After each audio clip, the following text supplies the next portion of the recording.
Jadi kalau ada isu mengenai audit BPK yang kemudian kejeblos dalam kasus ini, yaitu salah satu saja dari banyaknya celah potensi korupsi kepala daerah ya, perizinan, pengelolaan anggaran, alokasi anggaran, PBJ, dana bansos, ya penerimaan pegawai, pengangkatan pejabat strategis di lingkungan pemerintahan daerah sendiri, ya itu bisa dimainkan semua lah, pendek kata gitu.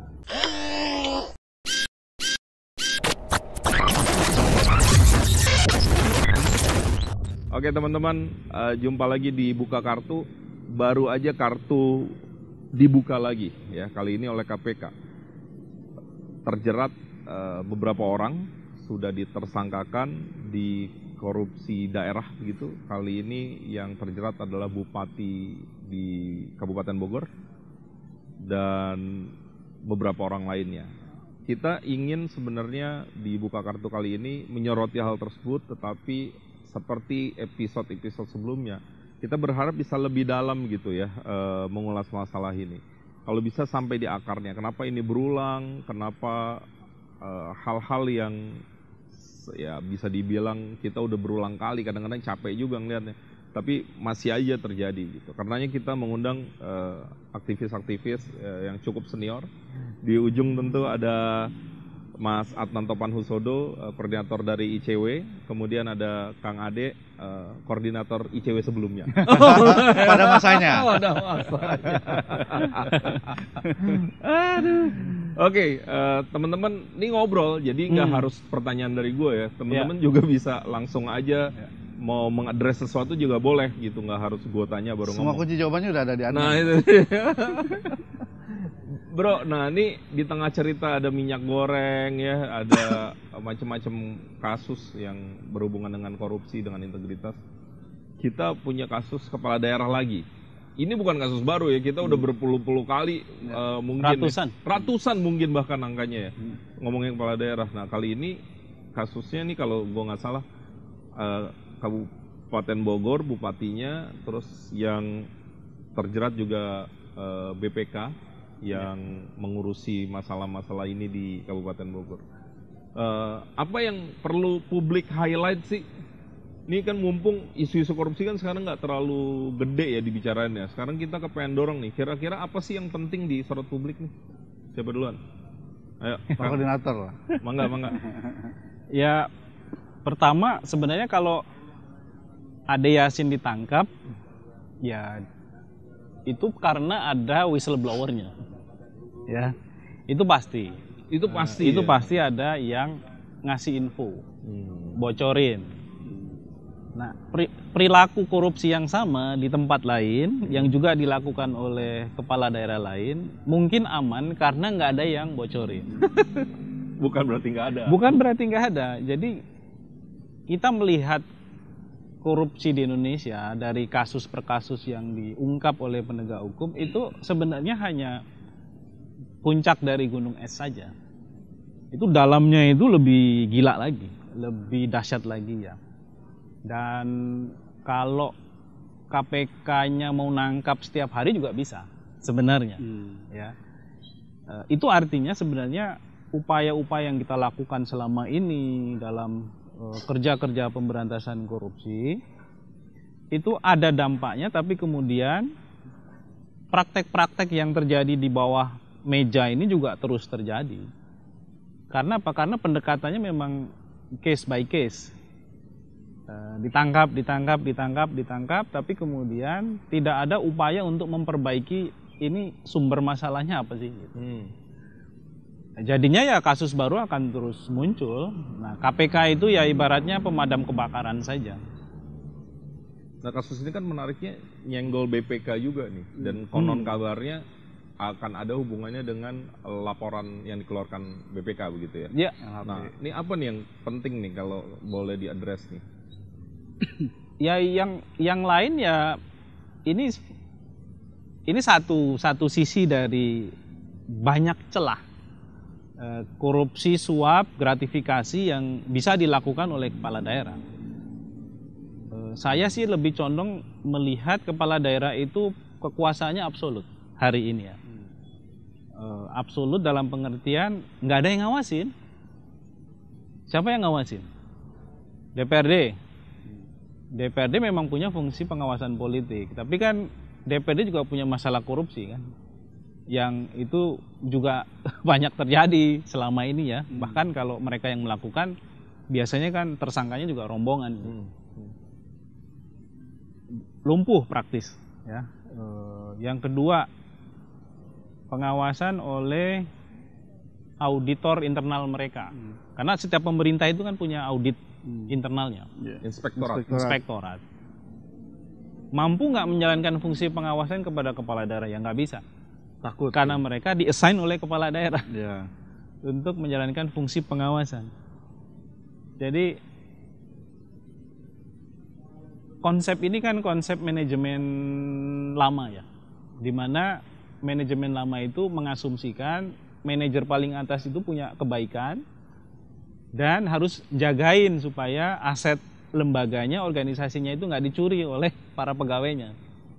Makanya diassign inspektorat untuk ngawasin gitu. Nah ini kan kalau pola korupsinya atau pola pencuriannya itu dari atas, ya nggak mungkin bisa berjalan fungsi ini gitu. Ada lagi fungsi pengawasan dari masyarakat misalnya. Itu pun terbatas ya. Masyarakat kan nggak tiap hari nongkrongin kantor bupati kan. Mereka juga punya urusannya masing-masing gitu. Belum lagi kalau ada masyarakat yang kritis, sekarang kan malah Kriminalisasi. Ya, dikriminalisasi, dilapor balik, dan menderita mereka jadinya. Media juga begitu kan. Media itu baru rame setelah KPK action kan. Tapi sebelumnya kan mungkin hanya nangkap fenomena-fenomena kasarnya aja. Misalnya Kabupaten Bogor itu sekolah di sana sebagian besar itu juga babak belur, rusak bangunan fisiknya. Jalan-jalan juga banyak yang masih bolong ya, rusak di mana-mana. Kebetulan karena saya juga sering melalui jalur Kabupaten Bogor. Banyak urusan di Bogor. Jadi akan melihat itu dengan mudahnya gitu, bahwa pembangunan itu nggak menjangkau, pembangunan itu nggak dihidupkan. Yang ada hanya pekerjaan rutin sebagai institusi pemerintahan. Jadi kalau ada isu mengenai audit BPK yang kemudian kejeblos dalam kasus ini, ya itu salah satu saja dari banyaknya celah potensi korupsi kepala daerah ya. Perizinan, pengelolaan anggaran, alokasi anggaran, PBJ, dana bansos, ya penerimaan pegawai, pengangkatan pejabat strategis ya, di lingkungan pemerintahan daerah sendiri, ya itu bisa dimainkan semua lah, pendek kata gitu. Ya, nah Kang Ade kan juga divisi integritas ya, yang ngebahas isu-isu integritas itu lebih fundamental, lebih sistemik begitu ya. Gue kepengen bridgingnya emang dari Mas Adnan bilang tadi, ya emang ini nggak banyak yang berubah, akhirnya ya begitu-begitu aja. Memang karena celah korupsi begitu banyak seperti yang barusan disebutkan, sistemnya nggak dirubah, kemudian ya kondisinya kayak gini berulang gitu. Ya. Kang Ade ada statement nggak soal gitu? Pertama, saya ingin klarifikasi, Ade Yasin ini nggak ada hubungannya dengan Ade Irawan. Kalau Ade ini baca Yasin, adanya dengan Rahmat Yasin ya, kakaknya ya, yang juga. Kalau baca Yasin ya, saya baca. Malam Jumat. Iya, menyambung ke Adnan ya. Ini flexing apa pencitraan nih yang barusan? Di bulan Ramadan beneran. Iya. Ya kita bicara asbabun nuzul ya. Tadi Adnan sudah banyak jelaskan, sistem nggak banyak berubah, pengawasannya juga masih seperti yang sama. Kalau kita lihat berbagai kajian ya, termasuk kajian-kajian yang dilakukan oleh ICW, asbabun nuzul kepala daerah melakukan praktik korupsi kan banyak. Dan bukan cuma bicara soal tata kelola, atau bukan cuma bicara soal memperkaya diri sendiri atau keluarga. Justru yang kami lihat faktor-faktor seperti faktor politik yang cukup punya pengaruh besar itu yang kemudian mendorong atau menarik kepala daerah untuk melakukan praktik korupsi gitu ya. Yang pertama misalnya upaya untuk mempertahankan atau memperluas kekuasaan. Ini kepala daerah yang terpilih kan jarang sekali, seperti Yoyo misalnya di Batang ya, terpilih nggak mau lanjut, atau terpilih nggak mau mendorong anggota keluarganya untuk menggantikan dia, atau mendorong anggota keluarganya untuk ditempatkan di daerah-daerah yang lain. Emang ada yang kayak gitu ya? Oh ya, tempat saya, gitu ya. Contohnya tempat saya, nggak usah jauh-jauh gitu ya. Nah, ini kan penugasan ya. Jadi ya pertama itu biasanya untuk mempertahankan posisi dia gitu ya. Saya kira konteks Bogor itu salah satunya itu, supaya citranya bagus sehingga dia dinilai bagus oleh publik, oleh pemilih gitu ya. Dapat dianggap WTP ya wajar tanpa pengecualian, yang kemudian banyak orang menganggap ketika ada status seperti itu bebas dari praktik korupsi gitu. Apalagi sebelumnya dia bilang nggak boleh ada gratifikasi gitu ya. Jadi ini kan bagian dari upaya mempertahankan kekuasaan, memperkuat kekuasaan gitu ya. Dan di tempat lain justru jadi bagian juga untuk memperluas kekuasaan. Ketika bagus, dia jadi bupati bagus, ya bisa saja dia ingin naik ke jadi gubernur, atau bisa saja dia ingin mendudukan anggota keluarga yang lainnya di. Karena ini periode kedua kalau saya nggak salah kan? Iya, periode kedua kan dari biasanya ingin naik lagi gitu ya. Jadi saya kira itu. Yang kedua yang juga belum diselesaikan masalahnya soal modal politik, ya kan? Iya kan? Mau jadi kepala daerah kan modalnya cukup besar, gitu ya. Bukan cuma untuk kampanye, gitu ya. Kalau di kita nanti Adnan bisa klarifikasi, bisa tambahkan maksudnya. Justru biaya-biaya yang subhat dan yang haramnya jauh-jauh lebih banyak dibanding biaya yang halal. Ya kan, kalau halal kan kampanye atau bayar tim sukses gitu ya. Ini kan yang subhatnya banyak gitu ya. Yang haramnya lebih banyak lagi ya. Politik uang khususnya kepada pemilih gitu. Di beberapa tempat juga ditemukan kan politik uang kepada penyelenggara begitu ya.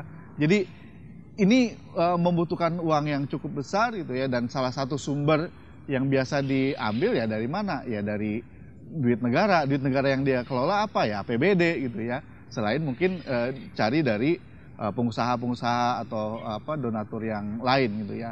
Nah, ini yang kemudian juga membuat si kepala daerah terjerat praktik korupsi. Selain yang lain, yang ketiga balas jasa biasanya. Balas jasa kepada pendukung atau balas jasa kepada orang-orang yang memberikan sumbangan kepada dia sehingga dia memenangkan persaingan.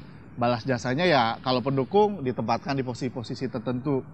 Misalnya dalam banyak riset yang kami lakukan waktu di ICW, birokrasi-birokrasi yang mendukung si kepala daerah gitu ya, itu biasanya akan dikasih posisi yang bagus gitu ya. Atau kemudian si pengusaha-pengusaha yang mendukung kepala daerah biasanya akan dapat konsesi yang juga bagus, akan dapat perizinan yang lebih mudah dibanding yang lain gitu ya. Jadi ya ini beberapa faktor yang menurut saya sih yang erat kaitannya dengan politik yang harus diselesaikan, dan ini sampai sekarang masih belum bisa diselesaikan. Dan kalau ini masih belum selesai, ya seperti kata Adnan, KPK bisa tiap bulan panen kepala daerah yang terjerat praktik korupsi gitu. Jadi emang faktornya banyak banget ya. Ini yang menarik Mas Imam, kasus Ade Yasin ini, dia kan nggak menerima suap. Iya. Tapi dia melakukan suap untuk mendapatkan status opini wajar tanpa pengecualian. Itu memang status paling tinggi dalam audit yang dilakukan oleh BPK. Nah, pertanyaannya duitnya ngambil di mana nih untuk nyuap kan? Salah satu sudin ya. Nah, kan berarti dia harus juga meras institusi yang ada di bawah kendalinya, dan itu artinya uang rakyat yang dipakai untuk menyuap gitu, bukan uangnya dia sendiri. Uang infrastruktur kalau nggak salah. Iya, proyek-proyek di PUPR kan. Nah, mungkin saja ada temuan di sektor itu juga yang dilakukan oleh tim audit BPK perwakilan Jawa Barat. Gitu. Jadi ya bentuknya bisa jadi macam-macam ini korupsinya gitu. Bukan hanya dia memperkaya diri, tapi juga dia melakukan sesuatu untuk mendapatkan keuntungan yang tanda petik bukan material ya, tapi tadi mengextend kekuasaan, membangun citra baik bagi dirinya di mata publik, karena WTP itu memang anugerah terbesar gitu ya di dalam audit gitu. Belum lagi kan banyak kepala daerah juga yang suka mengkoleksi penghargaan-penghargaan tuh. Tapi rakyatnya ya masih sengsara aja, masih miskin, jalannya masih rusak ya, sekolah-sekolah juga hancur gitu gedungnya, kesehatannya juga nggak diperbaiki secara signifikan gitu. Jadi memang ini nggak connect nih antara indikator-indikator yang dibangun untuk menunjukkan bahwa pemberantasan korupsinya jalan. WTP itu kan asumsinya semakin bersih, ya kan? Semakin bersih karena berarti pengelolaan keuangannya semakin bagus. Tapi ternyata untuk mendapatkan WTP kan harus nyuap. Berarti yang salah-salah ini nanti dikoreksi secara ilegal kan? Untuk sampai ke level WTP gitu. Jadi sebenarnya ya damage-nya atau kerusakan yang ditimbulkan gara-gara ini besar ya, terhadap opini laporan keuangannya. Itu kan mendegradasi kepercayaan publik kan. Jadi nanti siapapun yang dapat jadi ragu kita kan. Jadi benar dapat atau nyuap dapatnya. Belum lagi kepada lembaganya. Iya. Ini kan jadi ketarik kemana-mana kan. Belum lagi ke lembaga kabupaten kota Bogornya yang harusnya mendapatkan trust publik. Wah itu ngeri ya bro ya. Walaupun maksudnya WTP atau tidak WTP, fungsi pengawasan dari publik mestinya tetap kencang kepada kepada pemerintah supaya lebih balance gitu ya antara negara dengan rakyat gitu ya. Dan sekarang rakyat ya ini juga jadi pelajaran kalau menurut kami sih ya, masyarakat jangan menyerahkan seluruhnya seluruh keputusan mengenai dirinya kepada pemerintah gitu ya. Mereka sudah punya ruang untuk ikut terlibat bukan cuma dalam pengawasan tapi juga dalam proses pembuatan kebijakan termasuk proses penganggaran. Mestinya terus dikawal gitu ya. Jadi ya kenapa misalnya jalanan yang tadi disebutkan Adnan buruk atau sekolah-sekolah buruk, karena kadang-kadang rakyat tidak terlibat, tidak mau terlibat atau tidak mau tahu dalam proses pembuatan keputusan yang mengenai dirinya.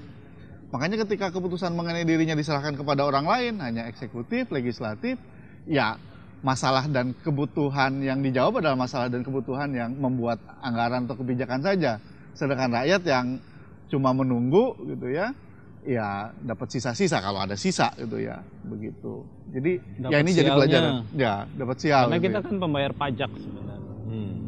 Dan uang itu dipakai secara arbitrer gitu ya, sewenang-wenang oleh para kepala daerah dan jajaran di bawahnya gitu. Karena itu kan berarti mesin birokrasinya juga jalan tuh untuk membackup kepala daerahnya gitu. Jadi aku pengen narik dari sini juga nih, Kang Ade dan Mas Adnan. Berapa waktu lalu, bukan di channel ini, di channel sebelah lah. Banyak channel sekali Mas. Iya kan, Prof Mahfud kan sampaikan ya betapa korupsi ini akan menjadi PR bahkan di periode setelahnya setelah Pak Jokowi berakhir di periodisasi keduanya. Pak Jokowi ngasih PR untuk periode setelahnya. Jadi sekarang digambarkan, kalau saya tidak salah menyimpulkan ya, mungkin bisa dikoreksi kalau salah, seakan-akan memang korupsi itu ada di semua level, cukup masif gitu ya, digambarkan di talk show itu. Kadang-kadang kan jadi kita balik lagi ke pertanyaan yang paling sederhana. Kita kayak frustasi gitu. Wah ini kalau semua udah korupsi, penegak hukumnya misalnya satunya juga nggak bersih, eksekutifnya juga begitu, legislatifnya begitu, yudikatifnya juga isunya nggak sedap juga gitu. Wah ini kan kayak saling mengunci gitu. Ini gimana barang ini kalau, dan ya akhirnya kita ditaruh fakta-fakta kayak Bupati Bogor lagi sekarang gitu. Pertanyaan susah Adnan saya jawab. Nah ini nggak harus dijawab sebenarnya, ini ngobrol aja. Ngobrol aja. Sebenarnya kalau kita mau lihat contoh Hong Kong ya, kita itu punya problem yang sama dulu dengan Hong Kong, Korea Selatan, Singapura. Itu sama persis, tahun-tahun 60-an, 70-an itu korupsi merajalela. Tapi kok mereka bisa melesat? Jadi negara yang ekonominya powerful ya. Apalagi Korea Selatan. Apa ya sekarang yang kita nggak ada di sini? Makanannya masuk, kendaraan transport masuk gitu ya. Idola kakak Imam Blackpink. Stylenya Kang Ade bukan BTS. Kan opa-opa Korea. Dia Blackpink dia. Saling menyerang saudara-saudara. Kirain BTS. Sebelum diserang duluan. Jangan-jangan BTS Army masih mau. Iya, iya. Coba periksa dompetnya Kang Adenya ada di situ. Jadi ada situasi yang sama waktu itu. Nah, ketika negara dalam kondisi kayak begitu, memang harus ada leadership yang kuat untuk mengubahnya. Dan itu kan memang mandat. Orang memilih si A jadi presiden, itu kan mandatnya ya diperbaiki negaranya gitu. Bukan malah dirusak negaranya kan. Nah, dalam kasus kita leadershipnya ini kan nggak kuat ya, dari sisi anti korupsinya nggak kuat, nggak ada yang kuat lah kalau kita mau jujur dari sejak pertama kita punya presiden sampai hari ini. Dan kalau nggak salah pernah ada penelitian tuh, kenapa orang memilih seseorang untuk menjadi pemimpin itu, kejujuran itu entah di nomor berapa. Ya, jadi yang kuat itu justru pada era transisi ya, zamannya Pak Habibie, karena Pak Habibie ini waktu sebagai presiden sementara itu malah membangun fondasi ketentuan peraturan perundang-undangan dan konstitusi yang fokus pada isu-isu good governance. Itu bahkan di eranya Habibie yang sangat singkat, tapi penerusnya itu kan tidak menjaga, dan akhirnya ya kita seperti jalan tertatih-tatih gitu ya untuk sampai kepada Indonesia hebat gitu. Itu kan jargon. Indonesia hebat itu masih jargon. Karena dikelolanya dengan cara-cara korup gitu. Ya nggak mungkin jadi hebat. Nah, makanya leadership itu akan sangat menentukan. Salah satu hal yang kemudian juga membuat beberapa negara yang tadi itu lompatannya besar, birokrasinya juga diberesin, ya, dibuat profesional, dipisahkan dari politik supaya nggak sedikit-sedikit diajak ikut pilkada, didorong-dorong supaya milih si kandidat A, kandidat B. Kalau nggak milih dipindahin. Kalau nggak milih dipindahin, itu kan penyakit kita di sini. Nah, dengan kekuatan itu maka kemudian perubahan terjadi. Kayak di Hong Kong itu sama, polisinya juga korup ya waktu itu. Makanya dibuat ICAC ya, ICAC yang diminta untuk bersihin polisi. Setelah polisinya bersih, kan ini ada efek domino ke berbagai tempat. Nah, yang nggak kita punya sekarang strategi bagaimana memilih satu institusi untuk dibersihkan sehingga institusi ini akan memberikan efek domino perubahan bagi yang lain. Ini kan kita nggak ada, semuanya seakan-akan cuma dapat porsi gitu ya, tapi kecil-kecil gitu, dan itu nggak berefek. Jadi balik ke strong leadership ya Kang. Iya. Dan kebayang ya, misalnya nih kalau ngomongin, kan kadang-kadang selalu dibuat ayam telur ya, soal sistem dulu atau individunya dulu yang baik gitu ya. Tapi kalau kita memilih misalnya hipotesa pertama bahwa leadership yang baik itu juga bisa menjadi obat, jangan-jangan memang bisa ya Kang ya? Iya. Bisa, iya kan? tapi harus membangun fondasi agar sistemnya juga kuat. Iya. Kalau hanya individunya, itu nanti begitu penggantinya baru Selesai. masuk, bisa hancur lebur lagi apa yang dia bangun. Gitu. Bahkan di Tiongkok nih Kang Ade, konon kabarnya salah satu yang berhasil mereformasi sistem ekonomi dan seterusnya adalah kan merit system ya. Ya kan, di saat merit system diberlakukan dengan masif, dengan baik di Tiongkok, ya akhirnya ya orang terbaik duduk di posisi yang paling benar, ya pemerintahannya atau birokrasinya bisa sehat. Nah, kita tuh emang masih jauh sih dari situ ya. Teman-teman visi kan aktif ya di pembenahan sistem ya, ada di soal SMAP misalnya juga segala macam. Itu sebenarnya kan juga bisa masuk juga nggak sih Kang, nilai-nilainya paling nggak gitu, pembenahan sistem. Yang menyambung Adnan sebenarnya, kalau di bawah itu birokrasi ya, mobil khusus, walaupun tidak saya generalkan, samina wa ta'na pada atasan. Ini mohon maaf saya pakai bahasa Arab itu semua. Bahasa Ramadan. Bahasa Ramadan. Jadi tergantung pada pimpinan yang Adnan singgung tadi. Kalau pimpinannya bukan cuma baik, tapi juga berani, mau mengontrol, itu birokrasinya akan ikut lebih manut mudah ya. diperbaiki. Iya, akan lebih mudah diperbaiki. Walaupun juga ada pimpinan-pimpinan yang justru ke bawah oleh birokrasinya, ke bawah yang buruknya misalnya begitu. Nah, makanya dan ini dibuktikan oleh banyak penelitian. Di ICW juga dulu pernah buat penelitian soal reformasi birokrasi gitu ya, di beberapa daerah yang dianggap bagus oleh KPK. Dan ternyata memang kuncinya ada di faktor kepemimpinan gitu ya. Jadi birokrasi itu nggak berani, misalnya ini kan kalau agak lebih jauh. Kenapa birokrasi kita banyak yang buruk gitu ya? Bahkan kalau lihat tren pemberantasan korupsi yang dibuat oleh ICW, lebih dari 50% aktor korupsi yang ditangkap oleh aparat penegak hukum atau ditangani oleh penegak hukum adalah ASN gitu ya, birokrasi. Nggak semuanya karena birokrasinya memang mau buruk gitu ya.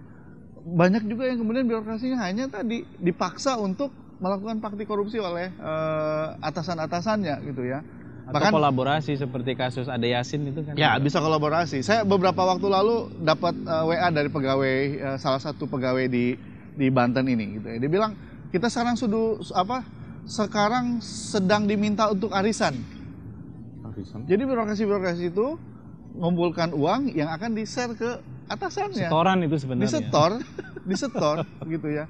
Nah, kenapa mereka setor? Ya untuk dua kepentingan. Pertama, supaya posisinya aman. Yang kedua, investasi kan. Kalau sering setor ya kan, ini akan dianggap sebagai birokrasi yang baik, nurut, loyal begitu. Indikatornya itu bukan bagaimana pengabdian kepada masyarakat atau bagaimana kinerjanya. Sehingga akan bisa lebih cepat dipromosikan. Akhirnya apa ya yang dilakukan? Nyari uang nyari uang untuk disetor kepada atasan, bukan orientasinya melayani kepada masyarakat. Nah, tapi kemudian pertanyaannya, bagaimana kita dapat pemimpin-pemimpin yang berintegritas, berkualitas dan berani? Nah, ini kan kalau proses pemilihannya masih korup seperti sekarang, susah kita dapat pemimpin-pemimpin yang ideal yang bisa tadi mendorong reform gitu ya, mendorong reformasi birokrasi, memastikan birokrasi melayani masyarakat. Karena di politiknya yang saya katakan tadi, biaya politiknya tinggi yang kemudian membuat proses seleksinya pun tidak didasarkan pada kompetensi, pada kualitas, pada integritas, tapi pada berapa banyak uang yang bisa diberikan, berapa banyak mahar yang bisa disediakan gitu ya. Jadi kekacauan ini menurut saya sih mesti diperbaiki, dan salah satu atau cara utama untuk memperbaiki partai politik gitu ya, sebagai tempat untuk menghasilkan pejabat-pejabat yang ya baik di pusat maupun di daerah, termasuk kepala daerah. Karena gitu Bu Ade juga kan ketua partai politik di di wilayahnya. Iya, partainya mesti diperbaiki. DPD. Kalau kita menganggap kalau kita mengimani demokrasi ini gitu ya, artinya ya apa? Artinya yang harus kita lakukan memperkuat partai politik gitu ya, memperkuat dalam artian membuat tata kelolanya mesti lebih bagus, integritasnya bagus gitu ya. Saya sih yakin kalau partai berintegritas, pejabat-pejabat publik yang dihasilkannya pun pasti akan berintegritas, ya kan? Gitu. Karena dari awal partai akan menyaring orang-orang yang punya integritas dan berkualitas. Nah, gitu ngomongin partai politik, pendanaan partai politik udah sampai mana ya? Kejadian nggak tuh, Kang Anton? Mantau nggak, Kang? Ya, partai di Indonesia itu masalahnya kan kenapa nggak bisa didorong untuk melakukan reform? Karena secara entitas mereka ini di antara private dan public itu.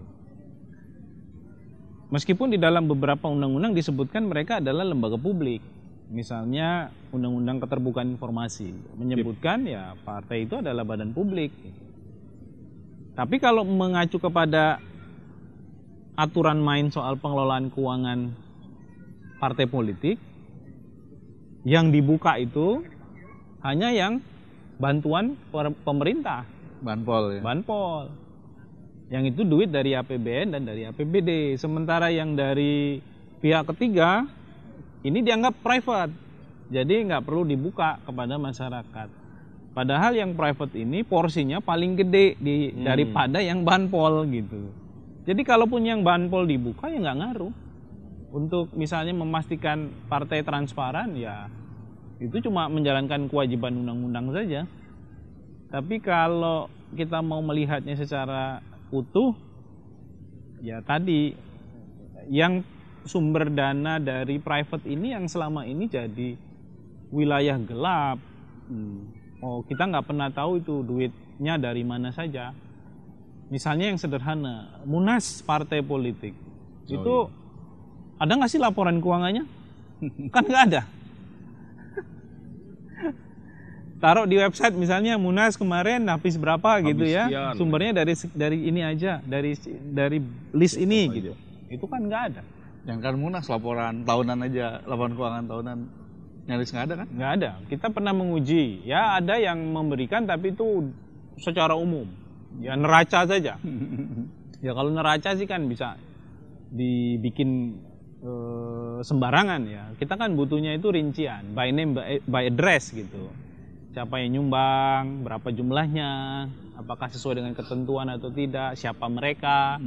Karena ini juga akan berhubungan dengan apakah ini orang punya kepentingan dalam pengambilan keputusan nanti, pejabat-pejabat politiknya yang sekarang ada di DPR, di kementerian dan lain sebagainya gitu.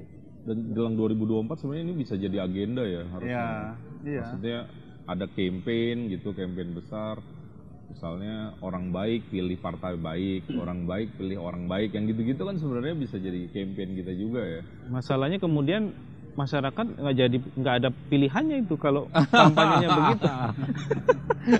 Ya paling nggak kita berharap mereka memperbaiki diri, Mas. Tapi sebenarnya orang baik juga banyak di partai banyak. Cuma karena sahamnya sedikit mereka nggak bisa ngomong gitu ya. Dan mungkin perlu didorong agenda tadi. Partai politik itu nggak bisa lagi punya jenis kelamin ganda. Oke, dia makhluk apa gitu? Dia harus masuk di publik. Gitu. Nggak bisa mereka menempatkan diri, saya otonom. Seperti LSM gitu ya. Ya LSM kan dananya dari donor. Dan itu diaudit semuanya.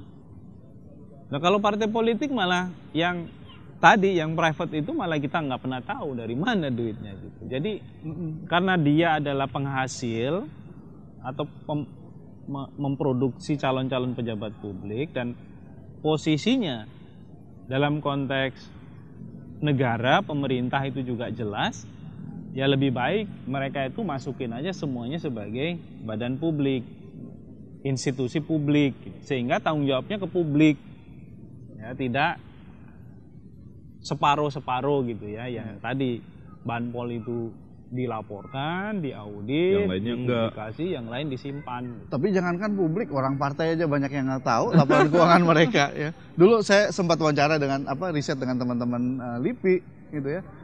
Ya ketika kami tanya, yang tahu paling siapa? Bendahara, ketua umum atau sekjen. Terbatas sekali. Yang lainnya bahkan kalau kita tanya pencatatan yang tadi Adnan katakan, misalnya ada kegiatan A, B, C, D gitu ya. Kalau ditanya kadang-kadang mereka nggak punya pencatatannya, gitu ya. Pencatatan kegiatan mereka gitu ya. Apalagi ya kemudian karena pencatatan nggak ada, ya laporannya pun ya nggak bisa diharapkan gitu ya. Makanya saya kira mesti diubah dari pendanaan partai politik ini, mesti diperbaiki gitu ya. Pendanaan partai politik ini. Oke. Sehingga ya memang bendaharanya yang banyak main, bukan kasirnya yang ini kan kasirnya yang banyak main gitu ya. Masuk uang tidak lewat jalur keuangan resmi partai gitu ya, tapi kemudian ya lewat kasir-kasir ini yang kemudian ya mereka yang punya kuasa di partai begitu. Oke, ini buat teman-teman yang menyaksikan sampai menit ini, saya hanya ingin sedikit nge-review kenapa kita jauh ngomongin partai, karena ujungnya nih memang momentumnya kita dapetin cerita OTT-nya KPK terhadap Bupati Bogor. Tetapi memang di diskusi ini kita berharap teman-teman punya perspektif lain bahwa kita nggak boleh jadi pemenabung kebakaran, tapi yang lebih jauh dari itu harusnya kita membenahi itu dari akar masalahnya begitu. Dan salah satu hipotesa yang tadi teman-teman taruh adalah yang harus diperbaiki adalah mekanisme perpolitikan, utamanya partai politik itu sendiri. Oke, kalau kita balik ke kasus Bu Ade Yasin ini, apa yang kira-kira ke depan harus diperhatikan atau harus menjadi momentum apa ya? Ini kan baru aja OTT-nya kan baru nih. Ini kan sebenarnya kalau mau dikaitkan dengan rencana pemerintah untuk memperkuat APIP ya. APIP. Harusnya sih ini dipakai sebagai momentum ya buat pemerintah untuk segera menerbitkan entah PP atau Perpres yang tujuannya memperkuat APIP. Ya. Sampai hari ini APIP stagnan. itu inspektorat ya? Tadi yang inspektorat, aparat pengawas internal pemerintah. Dulu rencananya mau ada penguatan, karena tadi merespon masalah-masalah korupsi kepala daerah. Nah di penguatan itu katanya sebenarnya keren banget draftnya ya? Iya. Diangkat oleh presiden, Betul. eselonisasinya Ya. tinggi dan Ya. seterusnya. Tapi Ya. kayaknya nggak berjalan ya? Ya sampai sekarang peraturannya nggak ada. Belum ada. Berkali-kali kepala daerah di OTT ya itu mandek gitu loh. Gagasan untuk mendorong penguatan APIP-nya. Dia masih setara dengan Sekda atau masih di bawah Sekda gitu Masih ya? di bawah Sekda. Kalau bawah Sekda ya selesai. Nggak bisa. Jadi itu momentumnya gitu. Mimpin rapat aja EWU pakai EWU ya? Iya. Gimana mau menindak gitu ya? Betul. Iya. Ya ketemu kan begini Pak. Nggak mungkin setara gitu. Kan kita butuh Ya. itu setara supaya nanti begitu menjalankan fungsi pengawasan ya bisa gitu. Kalaupun nggak setara, ada fungsi yang harus dihormati. Ya. Dan fungsi yang harus dihormati itu artinya harus menghilangkan sebagian kuasa kepala daerah untuk mengutak-atik mereka ini. Ya. Misalnya kepala daerah dimatikan tuh fungsi pemecatannya. Karena kalau kepala daerah masih bisa mencat, ya nggak akan bisa diawasi. Ya. Atau sekarang kan memungkinkan kan inspektorat di kabupaten lapor langsung ke gubernur atau inspektorat di provinsi lapor langsung ke Kementerian Dalam Negeri begitu ya. Gitu. Ya itu by design seperti itu penguatannya Ya. sebenarnya. Rancang bangunnya begitu, mulai dari penguatan kapasitas karena dulu ya sejarahnya APIP di kita itu Buangan. banyak orang buangan. Jadi nggak kepake di direktorat tertentu, dibuang ke inspektorat. Lah kan nggak punya skill. Jangan-jangan ngaudit aja nggak ngerti gimana caranya gitu. Terus rata-rata juga sudah mau pensiun. Yang orang udah mau pensiun kan semangatnya juga Berbeda. udah berbeda ya. Nah yang kedua penguatannya dari sisi tadi independensinya, Ya. otonominya itu gitu. Itu mau diperkuat. Nah yang ketiga dari sisi jumlahnya, karena emang jumlahnya juga masih terbatas Dan anggaran ya. serta anggarannya. Nah 3 ini mau dibundling di peraturan pemerintah yang PP-nya sampai hari ini macet. Kalau di kewenangan tuh kan logiknya harusnya dia bisa ya sampai bahkan pimpinan tertinggi di organisasinya ya bisa dia periksa, bisa. Walaupun prakteknya sekarang ya jauh panggang dari api lah ya. Ya. Oke. Kalau dari sisi kewenangan bisa. Dari sisi kewenangan bisa. Tapi kan masalahnya mereka ini kan by design memang adalah tadi lembaga internalnya pemerintah. Iya. Dan pekerjanya itu adalah ASN. Nah, ASN ini pejabat pejabat tertinggi kepegawaiannya itu tergantung dia ada di mana. Kalau di kabupaten berarti ya kepala daerah lagi. Dulu pernah ada pengalaman kita, memang agak lama ya. Waktu ada temuan dari ICW ya, laporan masyarakat terus ditindaklanjuti, lapor ke inspektorat. Yang dilakukan inspektorat bukan menindaklanjuti, tapi tindak lanjutnya melaporkan laporan kita ke yang kita laporkan. Itu kan ajaib gitu ya. Itu melaporkan apa membocorkan kita bingung. Makanya orang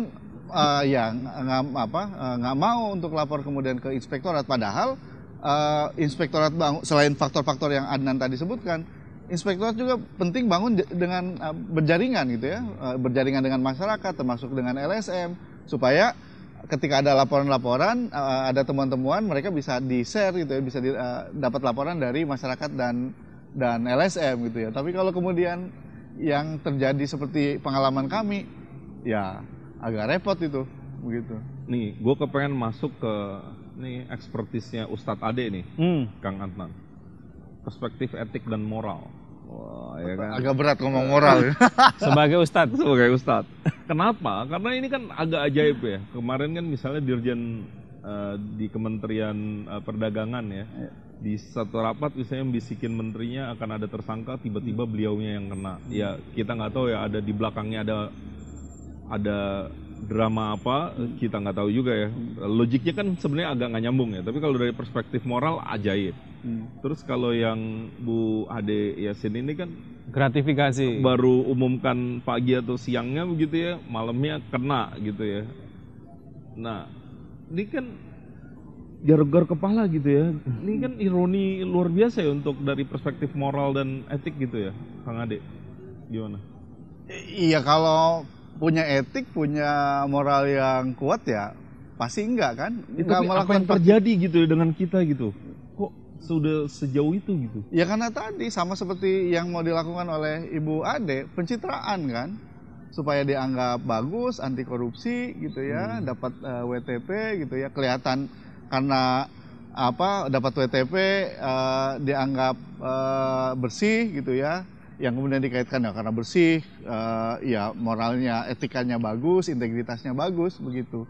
Jadi ya lebih banyak bicara soal apa di kulit luar atau pencitraannya saja, bukan kemudian bicara substansi. Walaupun kalau saya sih lebih milih kalau lihat latar belakang orang melakukan praktik korupsi karena faktor struktural ya, gitu ya, faktor yang bukan cuma berasal dari internal individu, tapi juga dari faktor eksternal yang memaksa individu tersebut melakukan praktik korupsi gitu. Jadi kalau menurut saya sih sesimpel itu. Gimana Mas Anan? Karena saya ngerasa gila nih bangsa udah jauh banget jalannya gitu. Ya. Maksudnya aneh banget gitu. Iya kan, maksudnya buat saya sih itu udah aneh banget gitu. Gimana ya, sampai speechless juga gitu. Moralitas itu kan sesuatu yang nggak bisa diukur. Dia diukurnya itu dari tindakan kan. Ketika orang itu menyelamatkan orang lain dalam situasi genting, dia punya moralitas tinggi. Ketika dia cuap-cuap soal integritas, soal moralitas tapi korupsi, bobrok. Jadi menurut saya kita nggak bisa menggantungkan nasib bangsa ini dengan hanya memastikan moralitas pejabat publiknya baik, karena nggak ada yang bisa dipakai sebagai alat ukurnya. Hanya yang mungkin bisa dilakukan adalah mengacu kepada track record-nya. Pada waktu sebelumnya dia itu ngapain sih? Dia itu siapa gitu. Kalau tiba-tiba jadi calon, nggak jelas asal usulnya, bermasalah berarti. Jadi bukan dia itu nyumbang rutin ke tempat-tempat ibadah nggak misalnya. Karena bisa jadi itu dekorasi saja. Iya, Kang Ade pernah tuh bilang tuh ya, justru ya kadang-kadang ya para koruptor itu sering berderma. Betul. Itu ya karena nggak mau kehilangan status sosialnya juga kan. Iya. Dan kita nggak bisa ngukur niat mereka berderma itu bener apa enggak kan. Atau cuci uang. Akhirnya kan kita kembalikan kepada Tuhan yang bisa menilai. Iya sih. Nah cuma kan negara ini harus dioperasikan dengan sistem yang kuat. Dan salah satu yang tadi kita bicarakan, penguatan sistemnya ya salah satunya ya tadi. Jangan dikasih kekuasaan yang terlalu absolut loh. Ya, okay. Karena pasti potensi korupsinya tinggi. Iya. Saya tadi terlintasnya gini Kang. Kita tuh seringkali ya membanggakan bangsa lain kan. Sebut saja Jepang misalnya. Pasti banyak dari kita nih, terutama yang nonton, pernah misalnya ke Jepang, tertinggal apalah, apapun tertinggal. Anda sering nonton Jepang, bangga juga sih ya. Itu dari Mas Emerson itu sumbernya. Misalnya apa, barang kita tertinggal, kita udah pergi kemana, kita balik lagi barangnya masih ada. Dan ini cerita yang banyak gitu, yang hidup di antara kita gitu. Lah kalau kita ini, udah jauh dari situ gitu. Iya. Kalau itu sudah levelnya peradaban Mas. Iya. Dan memang kita pernah juga ya mendiskusikan soal satu paper membahas bagaimana investasi pendidikan yang cukup kuat di sebuah negara itu punya implikasi terhadap kualitas good governance. Jangan-jangan ke situ juga ya larinya. Salah ya. satunya itu. Mana-mana. Oh, iya. Nah, iya. pendidikan kita kan babak belur juga, Mas. Oh, jadi roots-nya tuh sebenarnya ke situ juga ya. Iya. Kalau tadi ke sistem politik, ini sebenarnya kondisi pendidikan. Yang paling kita- sederhana lah orang buang sampah sembarangan. Itu kan mencerminkan apa ya, pengabaian terhadap aturan, terhadap lingkungan. Yang semestinya sebagai orang beradab kita menghormati dong. Nah, saya punya cerita satu yang ini mencerminkan juga kualitas keadaban sebuah bangsa gitu ya, sebuah masyarakat. Jadi ada supir taksi di salah satu negara Bukan taksi malam Skandinavia. Ya kebetulan emang ada penumpang Indonesia yang lagi di sana menumpang taksi ini. Nah karena malam kan nggak ada mobil ya, hampir tidak ada kendaraan lain. Tapi kan ada lampu lalu lintas tetap nyala. Nah ketika merah berhenti supir taksinya. Terus ditanya sama penumpangnya ini, kok berhenti pak? Kan nggak ada mobil lain gitu kan, bisa terus aja gitu. Kalau di kita kan itu biasa ya. Terobosan hukum. Terobosan hukum. Nah jawaban supir taksinya luar biasa. Dia bilang, kalau saya lanjut berarti saya sedang merusak hukum di negeri saya. Kesadarannya udah sampai di situ. Kalau di kita enggak, di kita belum. Karena tadi proses meng-create peradabannya nggak dilakukan. Kalau bahasa Soekarno itu karakternya lah. Karakter nationnya itu, nation karakternya itu seperti apa itu kan nggak dibangun. Katanya itu nyambung Adnan. Ada dua hal kenapa orang nggak mau melakukan korupsi. Gitu ya. Pertama karena agama. Dia nggak melakukan korupsi karena takut dosa dan takut masuk neraka. Yang kedua karena akal sehat. Kenapa nggak mau melakukan korupsi? Karena pasti akan merugikan orang lain. Nah, di kita korupsi begitu banyak gitu ya, terjadi di hampir di semua sektor. Jangan-jangan memang kita lemah di Keduanya. Di keduanya. Jangan-jangan ya gitu ya. Begitu. Ini jadi bahan koreksi kita Iya, semua lah. Jadi begitu. PR. Ada satu lagi sebenarnya, bukan hanya takut dosa atau Maksudnya? karena akal sehat, tapi takut ditangkap. Nah, mekanisme ini kan berarti harus hidup. Iya. Ketika orang merasa ada yang ngawasin, kan mereka juga enggan untuk melakukan tindakan yang salah. Nah, fungsi itu dulu ada di KPK. Tapi kan sekarang KPK juga nggak terlalu menggigit ya. Ya meskipun ada panennya lah, ya Ade Yasin gitu.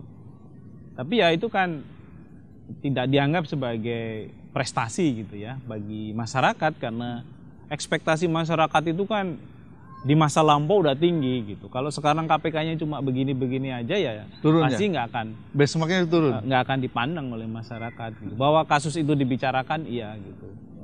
Diskusinya muncul di banyak platform media iya. Tapi daya pressure-nya itu menjadi kurang kuat. Deterrence effect-nya, orang menjadi takut, mikir-mikir dua kali gitu. Saya sempat nguji kok ke para mahasiswa di STAN gitu ya. Kalian itu nggak mau nyontek, kenapa sih? Ya takutlah pak, karena kalau ketahuan dipecat sebagai mahasiswa langsung DO. Berarti mereka itu tidak berangkat dari kesadaran bahwa nyontek itu salah. Mereka berangkat dari rasa takut. Dan rasa takut itu harus ada. Dan harus dibangun gitu. Apalagi ini bicara soal korupsi. Mirip kayak kita buang sampah ya. Kalau di Singapura wah semua mendadak jadi karena taat denda. Ya. Wah, begitu balik geser sedikit ke provinsi di Indonesia, wah udah balik lagi. Ya sekarang misalnya kayak di jalan tol sudah mulai banyak CCTV ya yang bisa menangkap pelanggaran yang dilakukan oleh orang, itu otomatis kan mengerem perilaku. Nah, fungsi itu harusnya juga masuk di kerangka pemerintahan ketika menjalankan tugas-tugasnya. Bukan hanya ketika negara mengawasi masyarakatnya gitu loh. Ini kan kalau yang tadi saya analogikan CCTV itu karena negara sedang mengawasi masyarakat. Tapi bagaimana negara juga punya mekanisme mengawasi dirinya sendiri. Supaya nggak ada, supaya muncul rasa takut gitu. Kalau sekarang mana ada rasa takut? Orang korupsi itu tinggal nunggu kesempatannya kapan kok. Ya. Kalau dulu nunggu kapan ditangkap, kalau sekarang Dan sekarang yang ketangkap yang naas berarti. karena sial. Oke, terakhir lah. Balik lagi ke laptop nih untuk kasusnya Ade Yasin. Ade Yasin atau Kabupaten Bogor. Apa yang perlu kita jadikan pelajaran atau yang perlu di-highlight, karena ini kan kasusnya kartunya baru aja dibuka kan, biasanya kan masih bisa dikembangkan dan seterusnya. Ada nggak yang mau di-highlight sebelum kita tutup? Kalau saya dari sudut BPK ya, justru di sini tadi seperti Mas Imam bilang kan ini pukulan telak buat BPK, meskipun ini kan BPK perwakilan Jabar. Dan mitigasinya sudah dilakukan tuh, ketua BPK perwakilan Jabar dicopot kan, which is itu sesuatu tindakan yang cepat ya, yang dilakukan gitu. Tapi menilai dan berangkat dari kasus ini, sepertinya BPK memang harus mereview kembali. Ya, apa-apa yang selama ini dianggap dan diklaim sebagai keberhasilan reformasi mereka. Ya. Karena bagaimanapun kita nggak bisa ada di level zona nyaman ketika kita sudah mencapai satu tingkat keberhasilan. Kita harus terus menguji keberhasilan ini benar nggak gitu. Dan cara mengujinya ya harus dengan mekanisme review yang secara berkala dilakukan, melakukan sting operation kalau perlu, melakukan pengecekan secara mendadak ketika timnya bekerja, ini bener nggak kerjanya, yang kayak gitu-gitu. Itu bagaimana kita memaintain prestasi itu. Tapi kalau didiamkan ya lama-lama akan banyak juga masalah-masalah baru yang muncul, dan itu menghabisi Momentum introspeksi ini ya. Momentum keberhasilan yang sudah kita bangun. Ya itu mestinya begitu ya, pemerintah itu logika bekerjanya. Kang Ade ada nggak? Iya, tentu saja jangan sampai kemudian tambah panjang nih kepala daerah yang Ada lagi gitu terjerat korupsi. Saya bukan cuma ngomongin kuantitas kepala daerah yang terjerat korupsi. Ini kan dampaknya kan, ketika ada daerah yang korup, kepala daerah yang korup, yang jadi korban kan masyarakat, gitu kan. Tadi khususnya pelayanan akan menjadi buruk, padahal asbabun nuzul otonomi daerah kan sebenarnya mendekatkan pelayanan kepada masyarakat supaya pelayanan menjadi prima, berkualitas, dan bisa diakses secara berkeadilan oleh semua kelompok masyarakat begitu.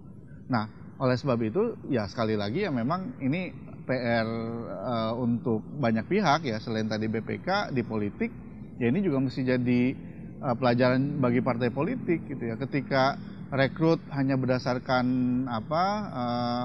uang yang bisa diberikan, tidak didasarkan pada integritas, kualitas, yang akan malu ketika ketangkap ya siapa? Partai juga yang akan malu, gitu ya. Ya bahkan dalam jangka panjang bisa saja kepercayaan publik kepada partai yang bersangkutan akan turun, gitu ya. Publik bisa menghukum partai, gitu ya. Sebaliknya kalau partai bisa menghasilkan pejabat publik yang bagus dengan seleksi yang bagus berdasarkan kualitas dan integritas, bisa jadi warga juga akan memberikan reward, gitu ya, reward dengan dipilih, gitu ya, partainya. Jadi saya kira tradisi praktik-praktik yang tidak berintegritas dalam proses pemilihan pejabat publik di partai pada saat seleksi mestinya udah mulai ditinggalkan, begitu. Ya walaupun saya tahu PR-nya banyak lah untuk mendorong itu, tapi ya sekarang udah mulai didorong ke arah sana. Yang kedua ya juga di publik, gitu ya. Ketika seleksi di partai agak dol, gitu ya, agak rusak, gitu ya. Ya paling tidak yang dicari bukan yang paling buruk atau yang bisa memberikan uang yang paling banyak, gitu ya. Tapi ya paling tidak yang cacatnya atau yang grey lah, kalaupun nggak dapat yang putih, gitu ya. Jadi mereka seleksi yang menyeleksi di tahap kedua supaya yang dipilih bukan memang pendekar berwatak jahat, gitu ya. Jadi dan ini memang juga penting adanya pendidikan politik kepada masyarakat, gitu ya, supaya masyarakat tahu kenapa mereka harus memilih, gitu ya, siapa yang harus mereka pilih, begitu. dan setelah pemilihan apa yang mesti mereka lakukan gitu ya. Saya kira memang jangka menengah jangka panjang itu penting gitu ya, tapi ya dalam jangka pendek di partai mesti disasar. Reformasi partai politik sebenarnya sudah berapa kali ya didorong termasuk oleh KPK. Cuma memang ya hal yang substansial gitu ya, khususnya soal pendanaan, rekrutmen itu mesti jadi sasaran utama. Soal pendanaan pun bukan cuma bicara soal penambahan alokasi anggaran saja, bantuan pemerintah saja, tapi juga bicara bagaimana cara pengelolaan mestinya. Karena banyak partai kita yang mengelola keuangannya kalah jauh dibanding masjid gitu, yang sudah terbuka, akuntabel gitu ya. Partai yang saya katakan tadi, yang justru anggotanya banyak yang nggak tahu berapa sih uang yang masuk, berapa sih yang dikeluarkan, dari mana saja sih uang yang masuk, untuk apa saja sih uang yang dikeluarkan, begitu. Segitu tuh. Saya kepikiran ya, kalau di dunia profesional gitu ya, di retail atau apa, itu kan kadang-kadang kompetisinya tuh sesederhana sedikit lebih beda tuh lebih baik daripada sedikit lebih baik. Kadang-kadang kebayang ya, ada jangan-jangan kenapa sih nggak ada misalnya partai yang berpikir kayak gitu. Dia bikin dirinya sedikit lebih beda aja. Salah satunya tadi misalnya ya, soal rekrutmennya benar, soal transparansinya benar, dan dia bilang ke publik, partai gue beda, partai gue satu-satunya yang melakukan ini mungkin sedikit, tapi ini tidak hanya sedikit lebih baik, ini sedikit lebih beda. Kan kalau ada yang bisa kayak gitu, ini bisa jalan 2024 gitu. Dia punya diferensiasi yang sangat khas, walaupun kecil, tapi bukan nggak mungkin itu akan memutar paradigma orang terhadap partai gitu ya. Kenapa sih nggak ada yang sekreatif itu? Gue tuh kadang-kadang kepikiran gitu bro. Iya kan? Kan asik nih kalau ada partai yang berani declare gitu. Gue kali ini akan sedikit lebih beda, tapi gue memang tidak sedikit lebih baik, tapi gue akan sedikit lebih beda, khususnya di soal-soal kejujuran. Mungkin itu yang gue pikir yang bisa kita obrolin gitu sore hari ini. Terima kasih Bang Ade, Mas Nathan. Walaupun sebenarnya gue sangat tergoda ya, ini kan udah di akhir Ramadan. Gue tergoda sebenarnya ngomongin isu ini, Mas. Kadang-kadang tuh orang-orang kita atau pejabat negara kita tuh masih ini loh, nggak ajak memahami gratifikasi. Ada soal permisifnya, ada soal ini itu, tapi lebih jauh dari itu. Dan gue walaupun gue nggak punya buktinya, tapi kadang-kadang gue meyakini ya, gara-gara THR yang criss cross gitu ya, bukan di lembaganya tapi minta THR ke lembaga lain, akhirnya harus ada pengadaan THR dan seterusnya, akhirnya jadi harus ngambil dari pos yang tidak semestinya. Itu feeling gue masih banyak loh Mas, dan harusnya bukan nggak mungkin one day kita diskusikan, karena ujung-ujungnya korupsi, ujung-ujungnya tetap negara yang dirugikan, tetap rakyat yang dirugikan. Apa? Ya, rakyat yang dirugikan. Cuman ya pasti waktunya nanti makan 1 jam lagi, jadi mendingan kita pending lain waktu ya. Tapi mudah-mudahan ini bisa menjadi perhatian kita semua. Makasih sekali lagi teman-teman. Makasih teman-teman, makasih udah menyaksikan. Jangan lupa komen, like, subscribe, karena semua itu gratis ya. Sampai jumpa. Please leave a message.